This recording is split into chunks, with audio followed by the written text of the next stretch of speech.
It's that wonderful time of year again. You had the turkey, the ham, the other Thanksgiving festivities, but all you're really thinking about is Ohio State, Michigan. Families divided, guns are raised, and everybody is picking sides. So let's break it down. What's going to happen this weekend between Ohio State and Michigan? Well, quite simply, who knows? But I'm going to do my best here.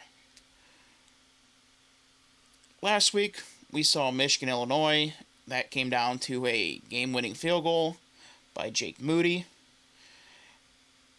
And also, the big story coming out of that game was Blake Corum is injured. Now, according to all reports, he's going to be just fine. And he's going to go.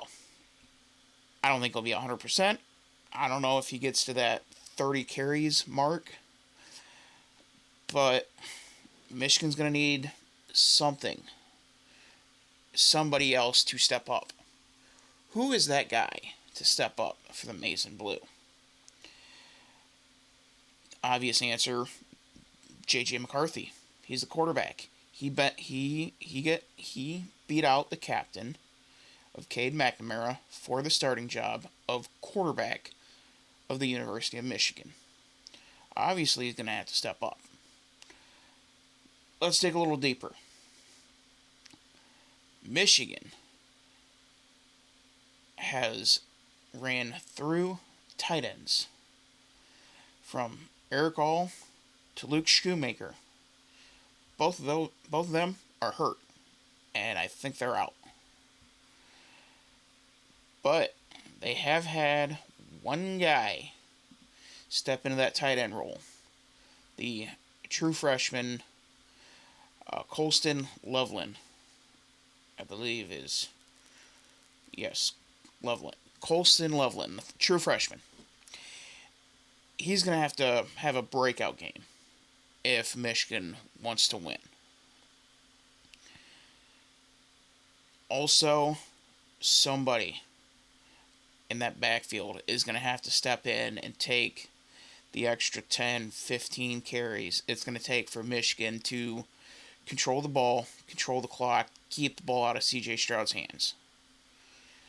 Whether it's C.J. Stokes or Isaiah Gash.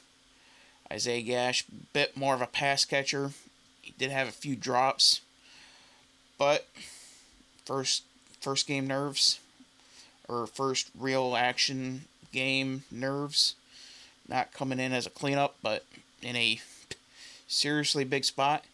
He did make up for it on a fourth down conversion. Nonetheless, it is something to keep an eye out on. Can C.J. Stokes or Isaiah Gash step up for the Maize and Blue? And like most rivalries, there's the other side. Ohio State. Their biggest X factor. Who steps in to make up for the production that is just not going to come from Marvin Harrison Jr.? Michigan's defense is going to be centered around stopping Marvin Harrison Jr., which means either Emeka Egbuka is going to have to step up. Dalen Hayes is going to have to step up.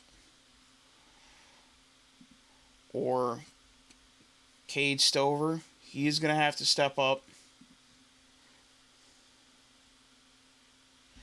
Julian Fleming, somebody not named Marvin Harrison Jr. is going to have to step in and step up.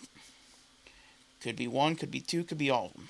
Dalen, if Travion Henderson and Miyan Williams are out, Dalen Hayden, is going to have to step up and do exactly what he did last week against Maryland. 27 carries, 147 yards, and 3 touchdowns. Dalen's going to have to do that.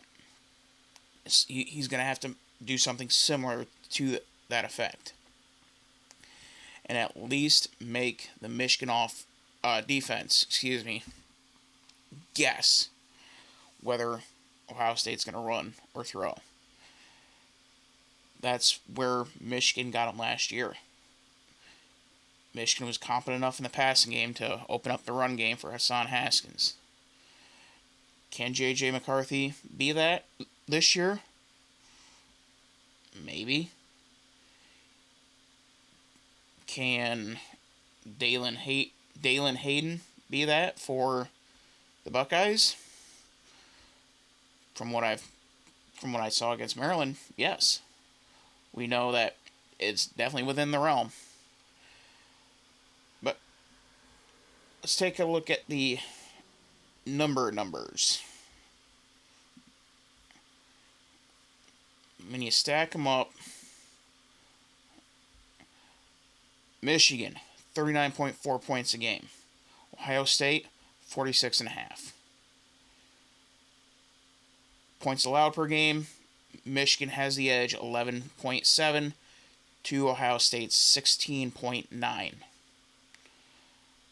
Ohio State with a slight advantage in yards, in total yards, about 81 yards more through the air. Michigan 40 yards more on the ground. Total allowed, Michigan slight edge about 42 yards. And Michigan has allowed less than 100 yards rushing a game. So, running on Michigan, it's going to be more about keeping them off balance. It's going to be more about the attempts than the yards. And if Ryan Day abandons the run game quickly, then it's going to be a very long day for Ohio State. Because defenses, they will beg you, they will dare you to run the ball when they know that you cannot. But after seeing Hayden, I think Ohio State's going to run the ball. I think they're going to run it not as effectively, but effectively enough to make the defense guess. For Michigan, J.J. McCarthy has to have that footwork worked out. Against Illinois, it was downright atrocious. The inaccurate throws. Loveland would have had 2 touchdowns had McCarthy just thrown accurate balls. All he had to do.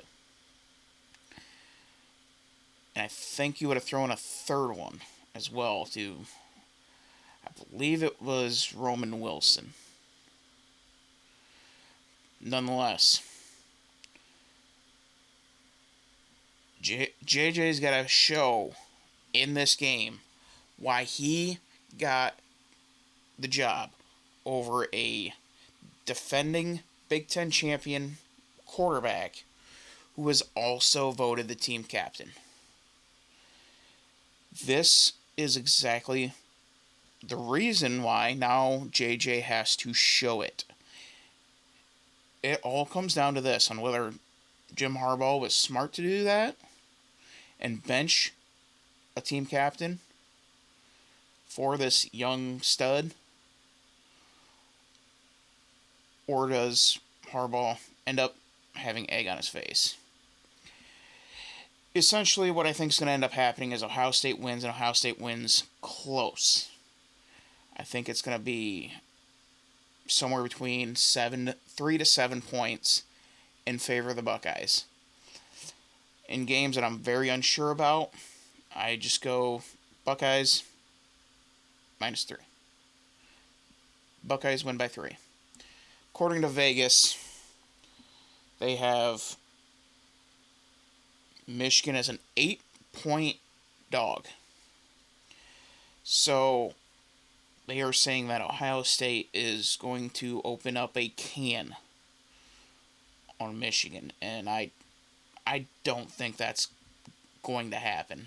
I don't think it's going to be. It could be 8. Could get that backdoor cover, but I think it's going to be closer to the original 11-0 versus 11-0 game. That was 2006. And for those who may not remember, 42-39 was the final in favor of the Buckeyes in the very same building. And I think it's going to be similar to that. I think it's going to be 35-31, somewhere in that ballpark. 35-31, 31-28. Could repeat as 42-39. But this game's going to be close. It's going to come down to the wire. I don't think this is going to be a blowout. And if you follow me on TikTok, you'll know I'm not afraid to call out a blowout when I see it. I'm not going to say, oh, well, Tennessee and Georgia is going to be a close game. No, it wasn't. And I called it. This game, I think, is legitimately going to be close. So, again, Ohio State wins it by 3 to 4 points. Maybe 10 on a backdoor cover. But that is all I have for you today. Make sure to like the video, subscribe to the channel, and we'll see you next time on The Dylan Hilder Show.